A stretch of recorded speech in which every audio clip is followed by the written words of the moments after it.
Saudara, nilai tukar petani NTP Aceh pada Februari 2021 sebesar 98,76 atau mengalami penurunan 0,27%.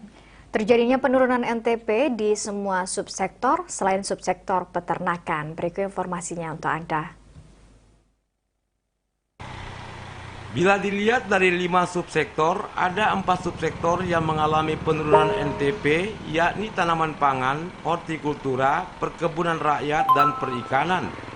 Sedangkan subsektor peternakan mengalami peningkatan. Hal tersebut terjadi karena indeks harga yang diterima petani mengalami penurunan sebesar 0,47% ketimbang sebelumnya pada semua subsektor selain subsektor peternakan. Sementara indeks yang dibayar petani juga menurun 0,20% ketimbang periode sebelumnya pada semua subsektor.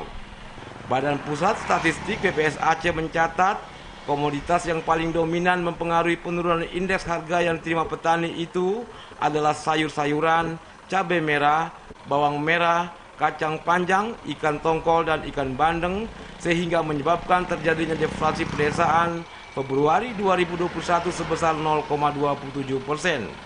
Selama Februari 2021, harga gabah kualitas GKP di tingkat petani mengalami penurunan 4,87% atau senilai 238 menjadi Rp4.651 per kilogram.